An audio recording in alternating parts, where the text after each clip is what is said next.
God is good, and the July release of the newsletter from Visionary Realms. With it came the release of information for all three of the healing classes in Pantheon Rise of the Fallen. If you are new to my channel, please consider subscribing if you would like to consume some Pantheon related content on our long march to launch. Here on the NAPALM channel, I dip my toes into other games, but always keep my main focus on Pantheon Rise of the Fallen, whether that be theory crafting, discussions, or predictions. Today though, I want to talk about the Druid, as it is a very interesting class that not only is entrenched with nature in lore, but also in abilities. As we go through this, I think you will agree that this sounds like the most fantastic Druid class from any MMORPG ever. Go ahead and grab a snack and a drink, because going over the Druid is going to take some time, as intricate and imagination inspiring as this class sounds. But without further ado, let's hop to it. First, the Druid's group role is healer, support, utility. The combat resource is mana, and mana alone, which I find very interesting when comparing to other classes that usually use their own independent, just for their class, type resource. But in any case, the Druid will be relying specifically on mana. The Druid's armor is cloth or leather, as to be expected. The Druid's weapons can be one-handed blunt, two-handed blunt, or one-handed edged with shield.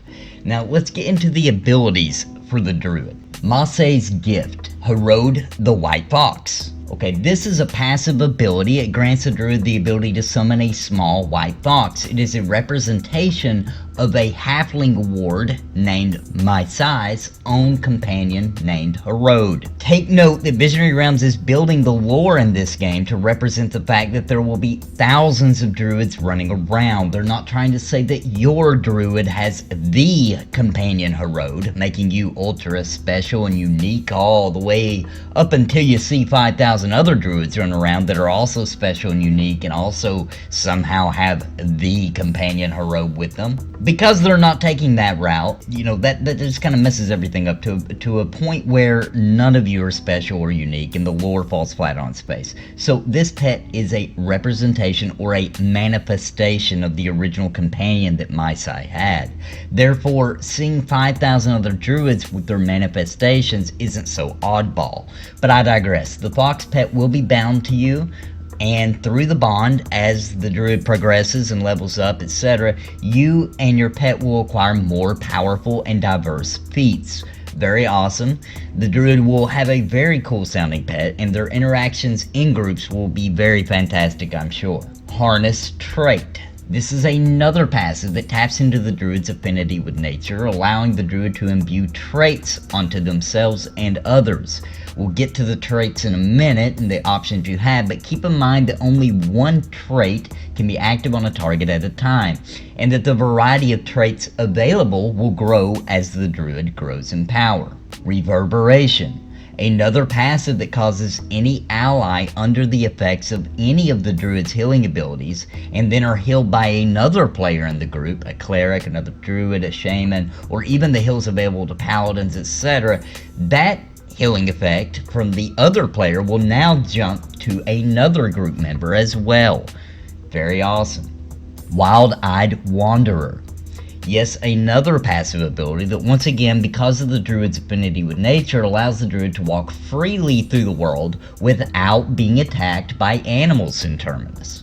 Well, mostly at least. It is stated that it is unlikely that an animal will attack a Druid unless provoked. Storm Warden. We're almost done with the passives, but this is another one for the Druid that basically means that if there is a storm, while it is active in the area that the Druid is in, and as long as the Druid is outdoors in the storm, the Druid harnesses the power of the storm, allowing for a percentage bonus to healing and the damage that they deal during the storm. I love this. I love that random weather isn't just for looks. I love that Druids will be excited about a storm for the bonuses. The group will be excited. Groups could change areas they want to XP in because there is a storm in a certain area, or because there is an area more prone to have storms, etc. This kind of dynamic content is just really what makes Pantheon shine, and adds yet another layer to an already onion skin layered concept. Stormkeeper. This is an epic skill and the last of the passives. This one will allow the Druid to keep the bonuses from the aforementioned Storm Warden even when indoors.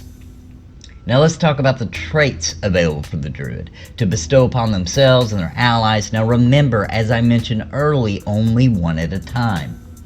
Imbue trait Black Wolf's Swiftness. This is a buff that gives the ally a speed and agility buff. Basically, it increases their movement speed.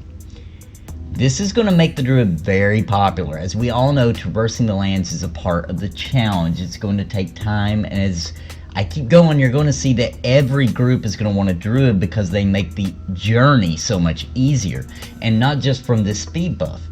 Let's keep moving. Imbue trait Oaken Regeneration. This trait will harness the oak tree's roots and branches to improve health regeneration and increase the percentage of healing your target receives. Imbue trait Panthera's Claw. This trait improves the strength and armor class of your target, and making them almost immune to stuns with physical attacks. Imbue trait Swift Gill Spin. Okay, we got another trait for traveling or the journey. This one increases the swimming speed of your target and allows them to breathe underwater. The Druid probably won't need to cast this on a mirror, but for any other race this would be a huge benefit, and most certainly mandatory for underwater content, I would assume, without having to stock up on special potions.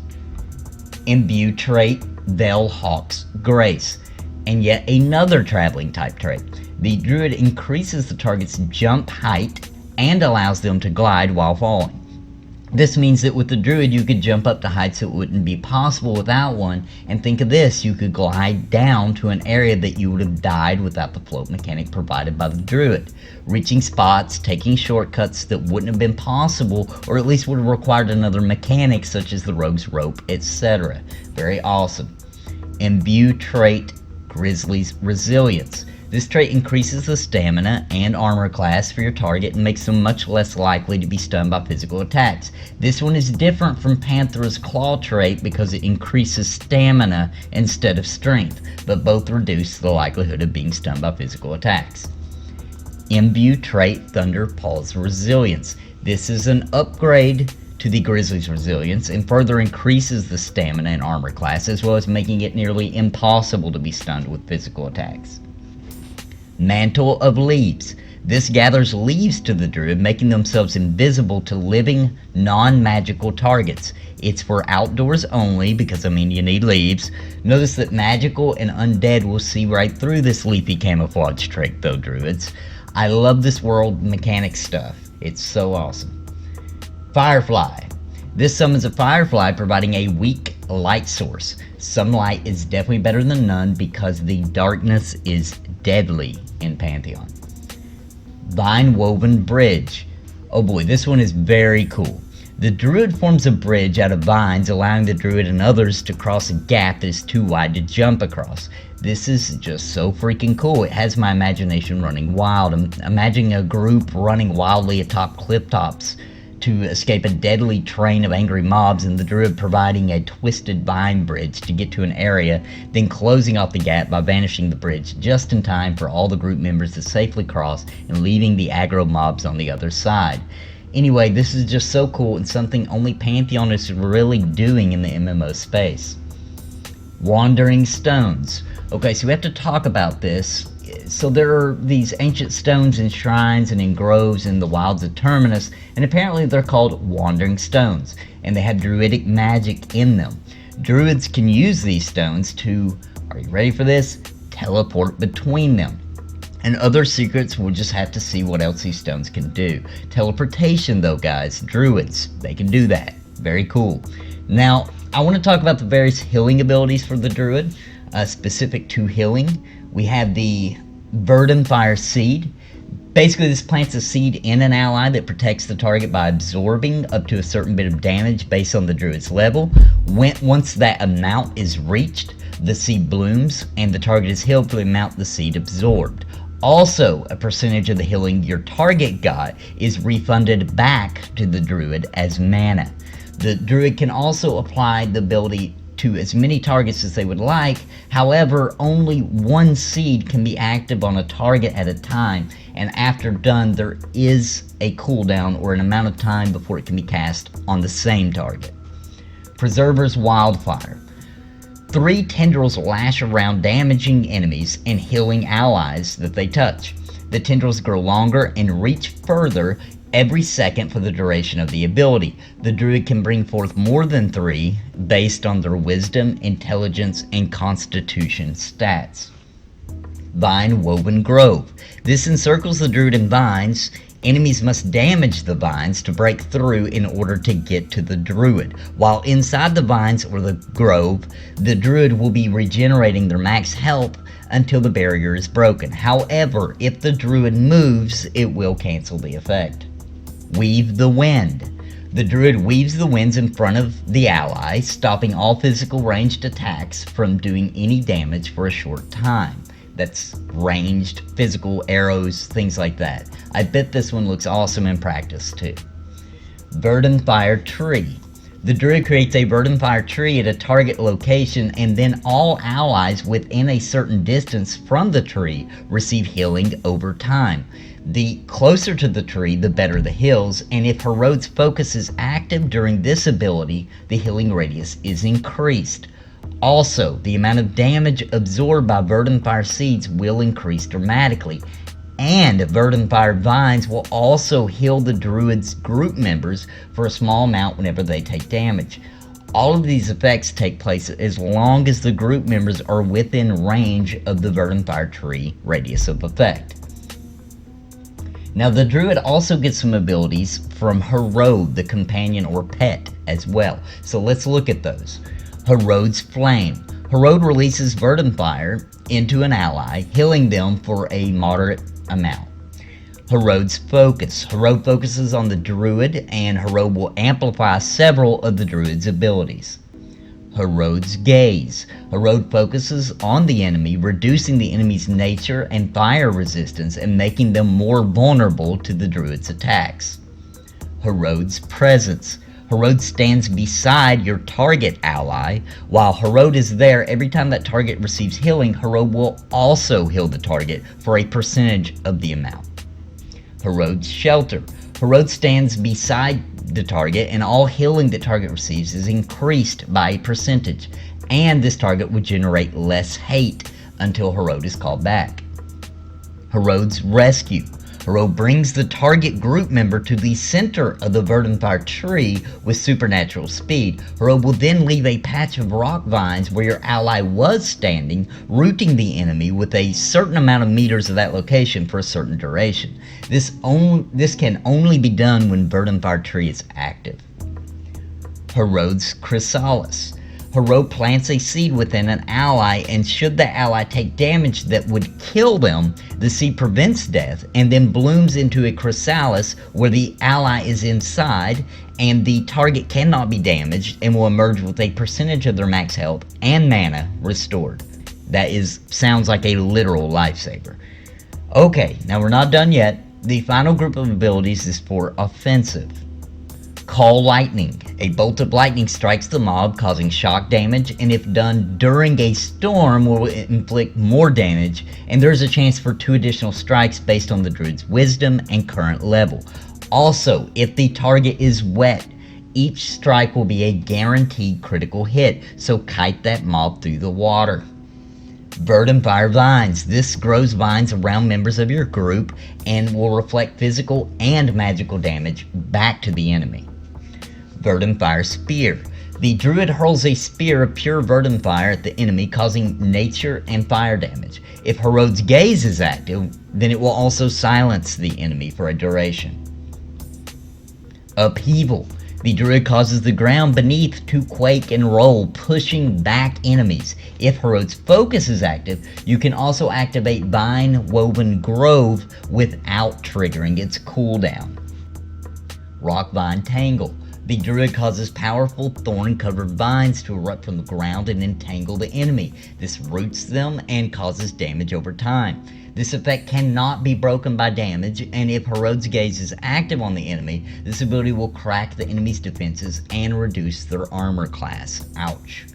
Gust of Leaves. The Druid sends a strong gust of cross-cutting winds that interrupts their spell casting, and if Herod's Gaze is active on the enemy, this ability will cause the next ability that lands on enemy to be a critical hit. And there you have it. That is the Druid. I am very impressed with all the world mechanic abilities meant for traversing and exploring Terminus built into the Druid. And what better way to do it? I mean, it is a Druid. This is a class in tune with nature, so it only makes sense that having one with you would make your battle against nature or against the environment easier. I think Visionary Realms really outdid themselves with this class. I'm just in shock at how awesome it all sounds, and I expect there will be Druids everywhere with how cool it is.